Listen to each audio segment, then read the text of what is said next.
In the final days of World War II, as Berlin collapsed into fire, rubble, and terror, Adolf Hitler vanished beneath the earth.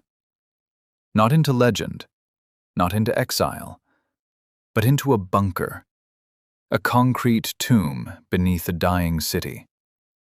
Above him, the Third Reich was being torn apart. Soviet artillery pounded Berlin without mercy. Buildings crumbled. Streets became graveyards. The empire Hitler had promised would last 1,000 years was now counting its final hours. And down below, in the suffocating darkness of the Führerbunker, the most feared man in Europe waited for the end. He was no longer the roaring dictator of the Nuremberg rallies. By April 1945, Hitler was a ruined man. Physically shaking, increasingly paranoid, isolated, and trapped inside the fantasy that somehow Germany could still survive. But everyone around him knew the truth. The war was over. Berlin was surrounded. The Red Army was closing in. And Hitler had already made his final decision. What happened next would become one of the darkest and most disturbing mysteries of the 20th century. Because when the smoke cleared, there was almost no body left to identify. Only fragments, burned remains, and a set of teeth. Inside the bunker, the atmosphere was thick with dread. Those who remained loyal stayed close to Hitler in those final days, moving through dim corridors under electric light, listening to explosions above, pretending that commands still mattered, pretending that armies still existed, pretending that history had not already delivered its verdict. On April 29, 1945, with Berlin collapsing around him, Hitler married Eva Braun. It was a strange, almost surreal moment. The regime was dying, the capital was in ruins, Soviet forces were only streets away. And yet, in the middle of this nightmare, there was a wedding. Less than 40 hours later, both would be dead. On April 30th, Hitler and Eva Braun retreated into his private room. The details of what happened next have been debated for decades. Most historians agree that Eva Braun killed herself with cyanide. Hitler is widely believed to have taken cyanide as well, and very likely shot himself at roughly the same time. Then came the order that reveals just how terrified Hitler was, even at the very end. He did not want his body displayed. He had seen what happened to Mussolini, whose corpse had been hung in public and desecrated by a furious crowd. Hitler feared humiliation more than death itself. So he gave strict instructions. Once he was dead, his body was to be burned. His staff carried the bodies of Hitler and Eva Braun up from the bunker and into the garden outside the Reich Chancellery. They poured petrol over them and set them on fire as artillery shells exploded nearby. It was a desperate attempt to erase him, to leave behind nothing. No face, no corpse, no certainty. Just ashes. And that is where the mystery truly begins. When Soviet troops finally captured the area, they found burned human remains near the bunker. But the bodies were in terrible condition, charred, fragmented, nearly unrecognizable.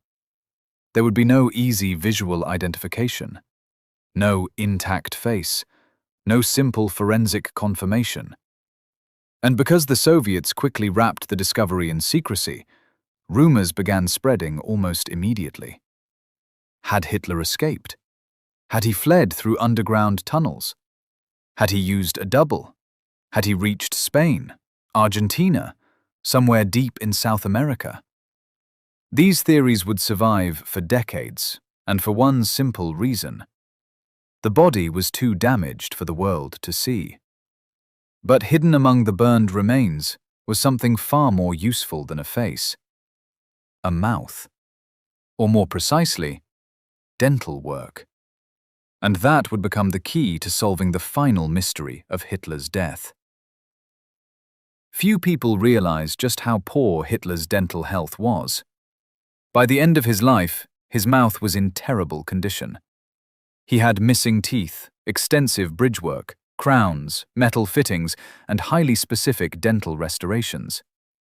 His jaw was, in a grim sense, uniquely engineered. And unlike flesh, bone and metal can survive fire. That meant even when the body was nearly destroyed, parts of Hitler's jaw and dental bridges remained. For Soviet investigators, this was the breakthrough. They tracked down people who had worked on Hitler's teeth, including his dental assistant, Käthe Häusermann, and his dental technician, Fritz Echtmann. These were not high-ranking officials, not generals, not ministers, not elite insiders shaping the war. Just ordinary people with one extraordinary piece of knowledge. They knew the inside of Hitler's mouth. Under interrogation, they examined descriptions and remains connected to the body recovered near the bunker. And what they saw matched. The bridges, the metalwork, the jaw fragments, the arrangement of the dental restorations. It all pointed to one conclusion. The burned remains were Hitler's. Think about how horrifying that is. The man who plunged Europe into catastrophe, the architect of genocide, war, and industrialized death, the self-declared master of a 1,000-year Reich, was finally identified not by his face, not by some grand military evidence, not by a dramatic last stand, but by broken teeth and scorched metal. In the end, the myth collapsed into anatomy. But instead of ending the mystery, the Soviet Union made it worse. Rather than releasing all evidence clearly and publicly, Soviet authorities kept much of the information hidden. Fragments were buried, moved, and controlled in secrecy. Public statements were inconsistent. At times, Stalin himself encouraged uncertainty. That ambiguity was politically useful. A dead Hitler was one thing. A missing Hitler was another. And in the confusion of the post-war world, mystery became propaganda. So the rumors multiplied. Some claimed Hitler escaped Berlin in disguise. Some said he was smuggled out by loyalists. Others insisted he lived out his life in Argentina.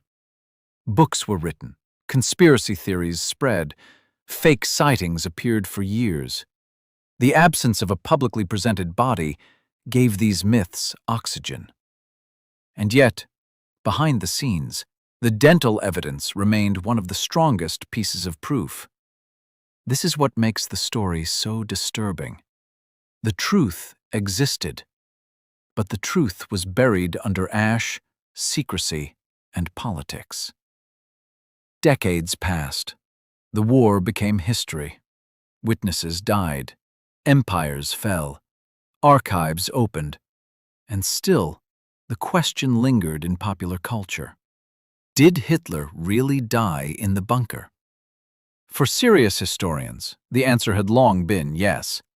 But in the 21st century, modern researchers got another chance to examine the evidence more closely. In 2017 and 2018, a team of French researchers was allowed to study remains held by Russian authorities, including dental fragments attributed to Hitler.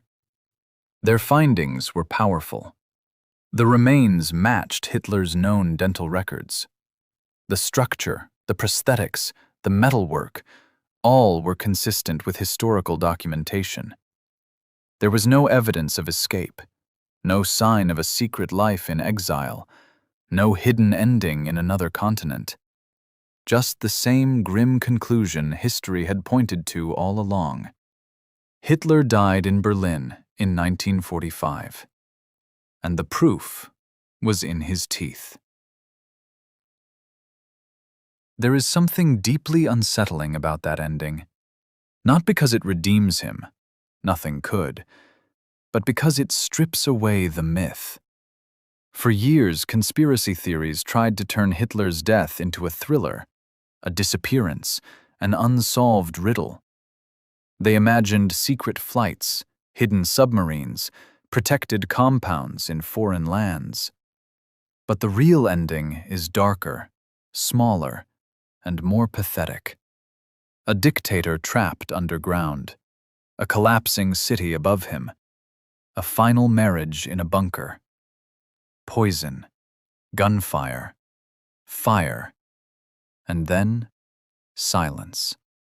No glorious last battle, no escape, no cinematic vanishing act. Just a burned corpse in the dirt outside a ruined building, and a forensic trail leading to a handful of charred teeth. That is how one of the most feared men in history was finally confirmed dead. Not as a legend, not as a phantom, but as remains. And maybe that is the most chilling part of all.